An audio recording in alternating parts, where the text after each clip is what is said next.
Hello everyone, the time has come finally for some Sandbag SET 2 news. Just gonna tell you a little bit of reveals, and I'll start with the bad news, which is, I think I said this before, but Sandbag SET 2 will not be releasing for most likely a long time. I'm planning to probably start working on it like in a major way in like September. I would guess maybe it might be finished around November, but I can't promise anything. Another piece of kind of bad news is that, I've already said that I'll probably end up slowing down streaming, but I won't be able to manage this channel on the same level while also working on Sandbag SET 2. However, the good news related to the bad news is that I already wasn't going to probably be able to have as much time to do on this channel anyway, so it won't be like a big change from what I already was going to be able to do, but I won't be able to post as often. Still though, I will be posting, some updates every once in a while, probably hopefully like every week, some updates on like what cards I've made and just showcasing some of the new cards. So from now on it's just good news and neutral news, you could say. So first, some of you may know this already, that there are going to be 4 major archetypes supported in Sandbag Set 2. If this is your first time hearing that, I'm going to talk about some other stuff first, so you can get a chance to maybe think about what you think they might be. But the other news in terms of this is, I think most likely there will be around like 50 to 60 new cards, hopefully.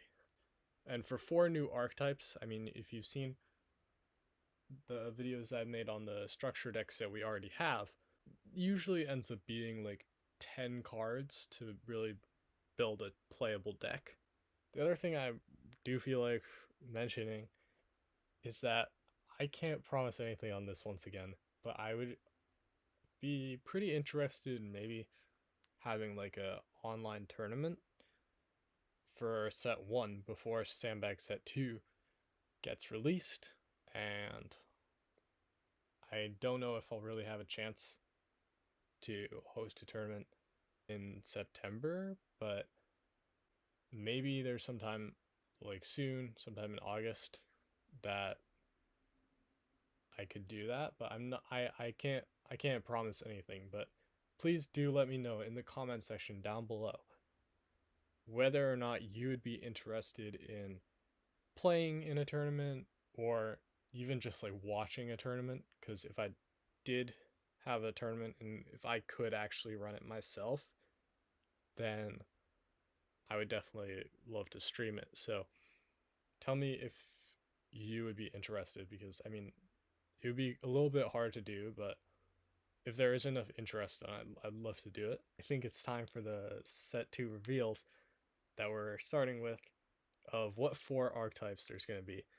And here's a hint, they're all archetypes that somewhat already exist. They're basically the 4 archetypes that have been the least supported so far. So I think some of you might have expected this one. Definitely, you might not have expected the form it's going to take, but sorcerers and magical constructs are going to together form one archetype. And hopefully the idea of this archetype is going to be kind of that the sorcerers are like making the magical constructs or something like that. Can't tell you much details about it. Now the next one. This one I think is an archetype that probably got like the least support and barely any cards. And that is Luna Masika.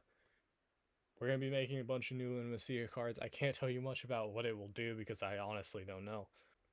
I think it might end up having something to do with like disruption or something. So, just because that's what it kind of already does. Yeah. But that's Luna Masika. Now, the next archetype actually has gotten a little bit of support already. And that support came in the form of Abandoned Observatory. And this archetype is Paradigm Y01.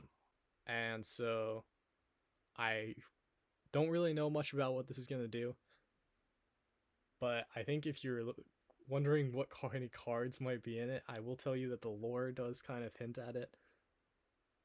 So you know what, I'll just say that. I'll just say that. And finally, Bro 2.